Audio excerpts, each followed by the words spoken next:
Exploring Idaho, the television adventure showcasing our state's unique people and places, is brought to you by your local Jeep and Eagle dealers. Albertsons, the Idaho Department of Commerce, and KTVB Channel 7. Let your favorite chair become a front row seat to adventure as we take you exploring Idaho.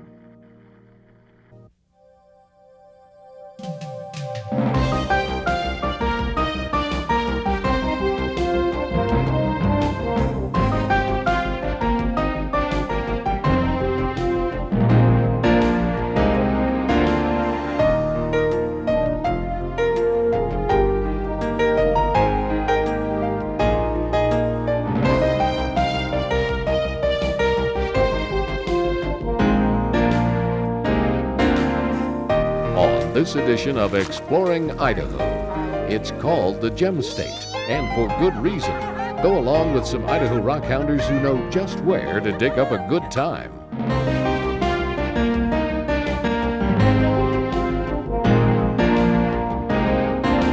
Also, it's the fastest growing sport in the country, and you'll find few better places to enjoy it than Idaho. Pedal your way on a mountain bike adventure.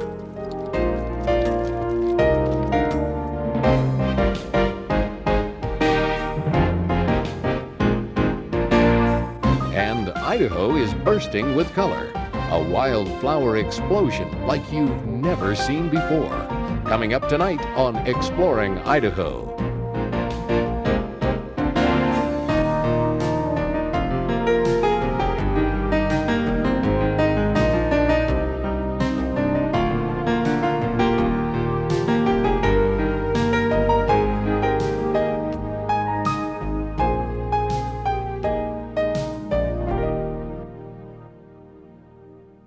Hello, and thanks for joining us for Exploring Idaho. We have some great ideas for you and your family to experience Idaho for yourselves, so sit back and relax and let us take you on a tour.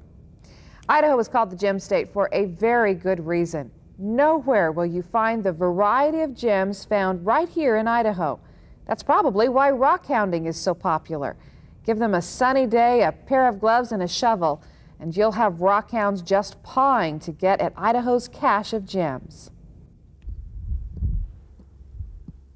Southern Idaho's Owyhee Desert holds hidden treasures, but these folks know right where to look. It's down there somewhere. They're called rockhounds, and they don't need much of an excuse to indulge in their hobby. See, that's a nice shaped one too. On the outside, these thunder eggs, as they're called, aren't very pretty, but inside, the hidden treasure is found. Who knows what's in them until we bust it open.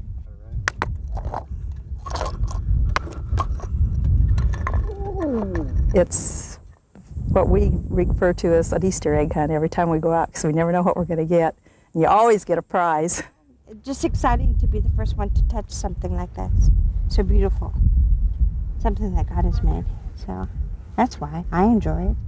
You might call them modern-day prospectors. The rockhounds dig deep, looking for that find of a lifetime. Green mud, you never know. Some could have mud inside of them, some could have crystals, you never know. For most, it's the thrill of the hunt that keeps them coming back. For others, it's just a great way to get out and enjoy the Gem State, literally. It's a good hobby because you go out, you get a lot of fresh air, spend a lot of time out in the open, beautiful area like this. So I've got so many rocks I have to go unload so I can fill it up again.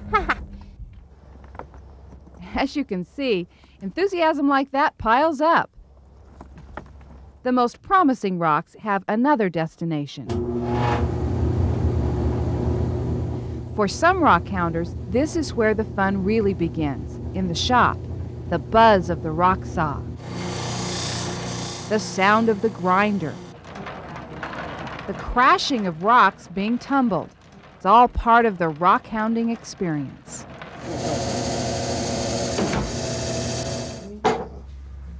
That is a beautiful egg.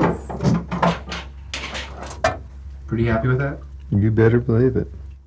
This is what it looks like when it's done. And I had fun doing it. It took me about an hour and a half, and I had fun every bit of the way. With a little imagination, you can turn a pile of rocks into just about anything. Jewelry is the most popular. I've made some silver beads, put on the side of it. The stone fits right inside. And to finish this up, this will all be trimmed around the corners, all the way around the edge. And then there'll be a bail put on the back of the pendant. When you come home and be able to work up something with what you found, that's real rewarding. But these are some that aren't really gem quality, but they are quality that can be made into beautiful, entertaining things.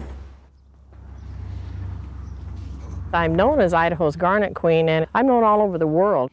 If it's Idaho's state rock you're after, then you'll want to look up this lady, Louise Darby.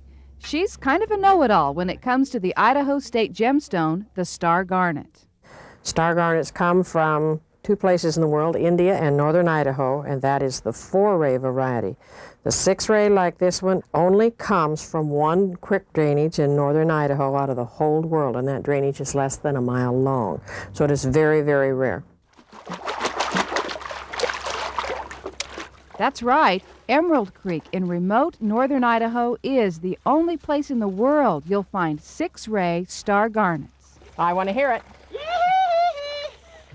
You like that one? Where we're standing is a drainage known as the West Fork of draw number 281. The garnets were discovered in here in the mid-30s by a logging crew, and it's the only drainage in the world where 6-ray star garnets come from. I get to hug myself.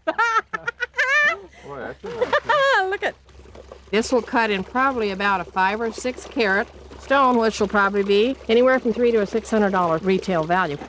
That's why you go with Idaho's Garnet Queen. She has that special knack. And we didn't even get to kiss you. All right. Get here, get here. There is a knack to all this, knowing where to dig, how to wash the mud and sediment out of the rocks, and hunt and peck for the garnets. Oh, and there's one more thing. If you want to have fun and go garnet digging, you got to get muddy. That's part of garnet digging. You don't want to stop to eat, drink, go potty, or anything else. Just ask Mitzi. There's 2 places in the world that you can find them. And I've come here to Idaho, and I'm going to find as many as I can. By the way, the season for digging garnets on Emerald Creek begins on Memorial Day and lasts through Labor Day. As for the rest of the state, if you can get at them, it's always open season on rocks. We'll be right back. Next, mountain biking is a popular Idaho sport. Coming up on Exploring Idaho, we'll take you along on a silver mountain adventure.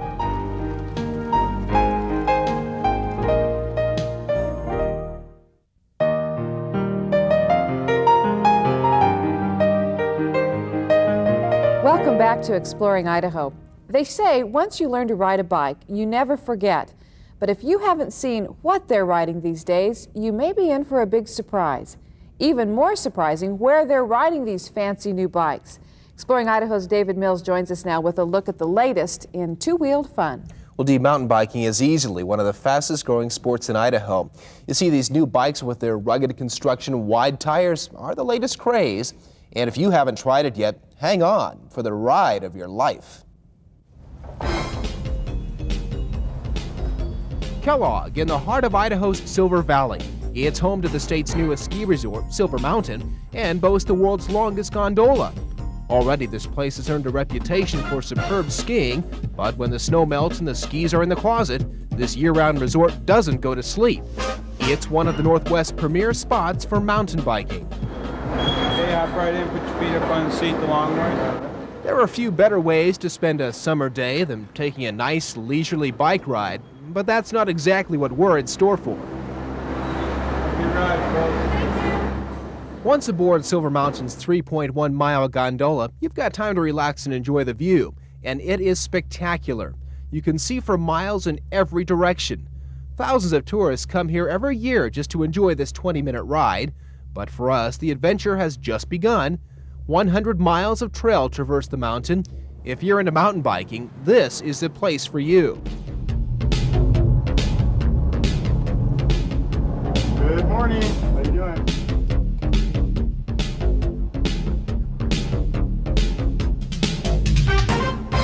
technology has made it just more efficient. It's actually made the sport easier and more enjoyable for a wider range of people. The right equipment makes a big difference. Some of the trails are rough and tough, and you'll want to make sure you're prepared. And don't forget your helmet. It's required equipment.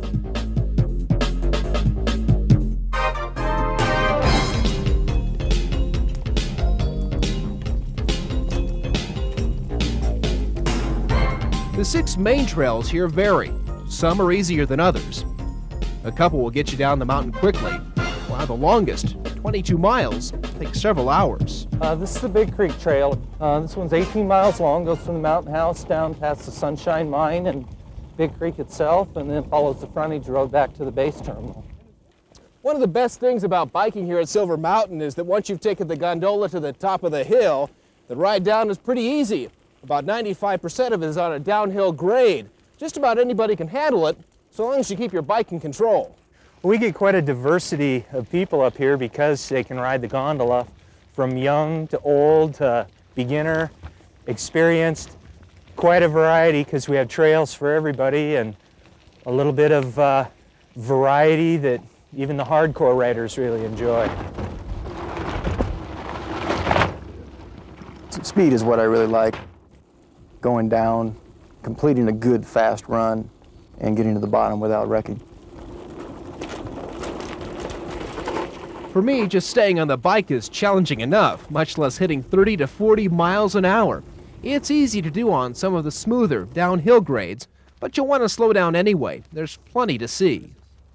This is looking down into the Big Creek drainage. This is the Big Creek Golf Course, and looking on across one of the gulches, Montgomery Gulch, that goes up on the other side.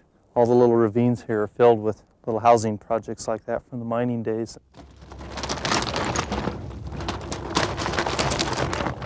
Depending on the trail you pick, some of the riding can be a little tricky. And while you should be keeping your eyes on the road, with scenery like this, it's not very easy. It's pretty much the top of the world, you know? It's a beautiful place. It doesn't get boring because things always change. The flora and the fauna, you know, is always moving, changing. The rocks are moving. There's different flowers, different times of the year, and there's always the wildlife and just the scenery to look at.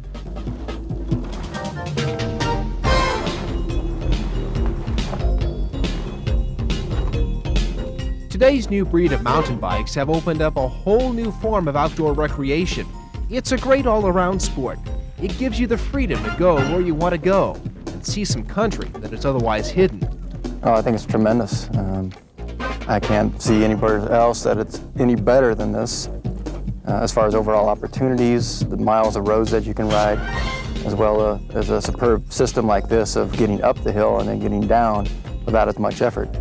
And there's an added benefit. This is the best kind of stress relief that man has found in my mind. Well, of course, there are hundreds of miles of trails throughout the rest of Idaho.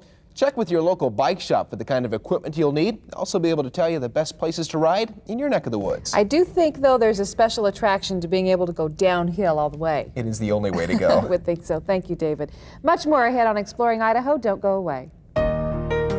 Still to come, Idaho is bursting at the seams with fields of wildflowers. We'll show you nature's colorful display when Exploring Idaho continues.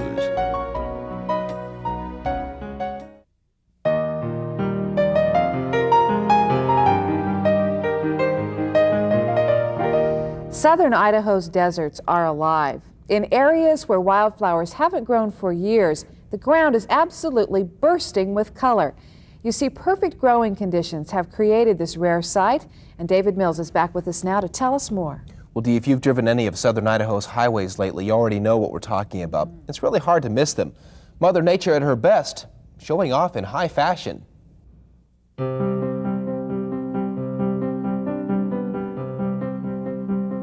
What is sometimes seen as an unattractive desert is far from unattractive this year. For the past 8 years, drought and hot summers kept wildflowers from making a strong showing. But a cool, wet spring, followed by a warm spell, have produced a spectacular display. It kind of sat there waiting to explode, and then when we had the warm weather, boom, they came out. And now the desert is alive with color. From the white phlox to the blue lupine, Popovich calls this a sight for sore eyes. nature has come up with this grand scheme of producing many different beautiful colors and shapes of wildflowers as part of the landscape. In a place where a couple of dozen Lewisia flowers might bloom, thousands dot the landscape. The flower of this plant is so delicate and so beautiful, yet it's growing in a very harsh environment, rocky, hot, dry. That contrast is beautiful to me.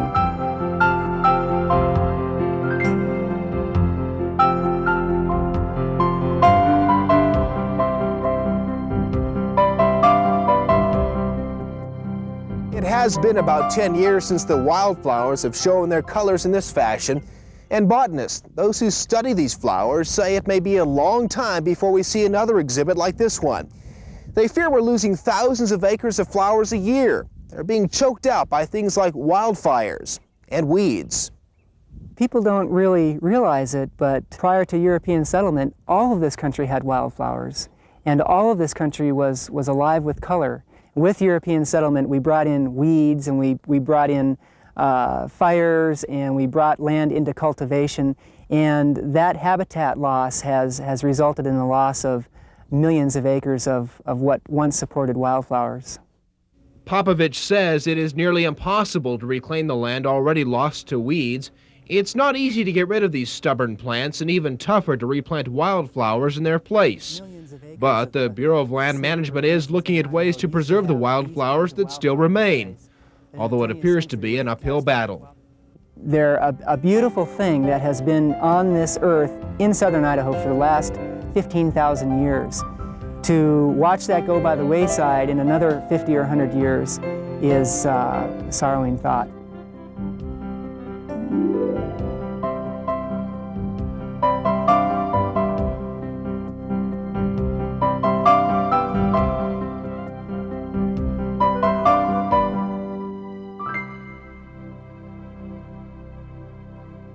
And those flowers aren't just in southern Idaho. In our travels throughout the state, we've seen them just about everywhere. I'm glad we had the pictures, though, because I think people would think we were exaggerating if we tried to say how beautiful they really are. They're gorgeous. David, thank you very much. We'll be right back.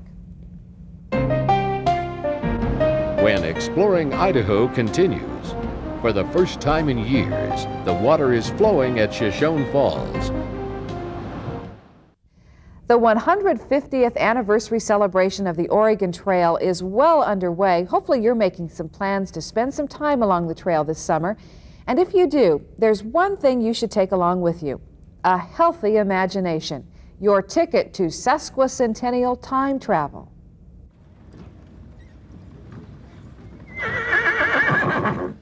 It took horsepower to get families from east to west along the Oregon Trail.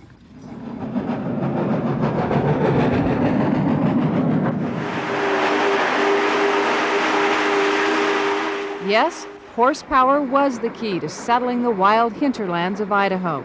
And for a time in the late 1800s, these two forms of horsepower shared the Oregon Trail, side by side. A 5 to 7 month trip for families too poor to afford a train ticket, a 5 to 7 day trip for the more affluent. This meeting of the pioneer trains near King Hill, Idaho, is designed to remind us of the overlapping images of history. The future's based on the past, and history itself, you know, is just such a very important part of America. Gary Stone has spent the past couple of years painting scenes along the Oregon Trail. Gary says each day he spends painting is a day of deeper understanding. And what we find out more than anything is how much we don't know. But we do know that the original Oregon Trail, carved by the wheels of thousands of wagons, was so well plotted that early surveyors used the ruts to map out rail lines west. In the 1880s, the first whistle of a train locomotive was heard across the Snake River Plain. This beauty came on the scene in the 1940s. Engine 3985 is 50 years old this summer, the world's largest operating steam locomotive. It weighs over 1 million pounds. The old steam locomotive comes out of retirement for only very special occasions, this time the kickoff to many other Oregon Trail celebrations planned throughout the summer. I had the opportunity to ride along, and what a thrill. Now here are some things you can do during the month of July.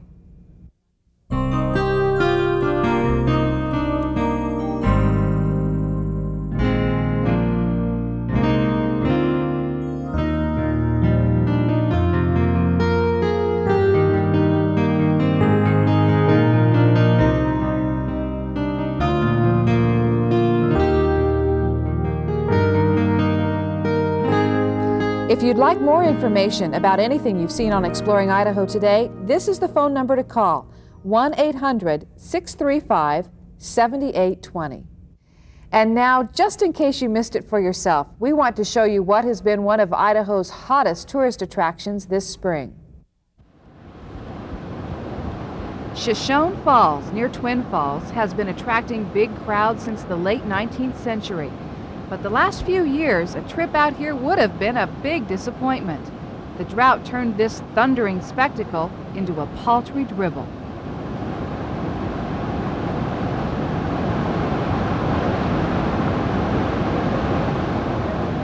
Shoshone Falls is called the Niagara of the West, and rightly so. It is actually higher than Niagara Falls. But unlike Niagara, the spigot here can be shut off at any time. Idaho farmers have dibs on this water, so if they need it, the water level at Shoshone Falls drops dramatically. What you are seeing here is a rare glimpse at Shoshone Falls in all its glory.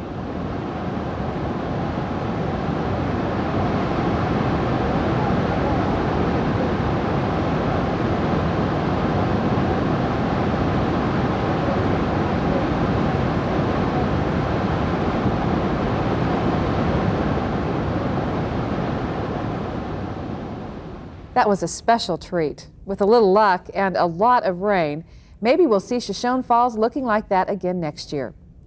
Thank you for exploring Idaho with us. We hope you enjoyed the trip, and we'll look forward to seeing you again next month.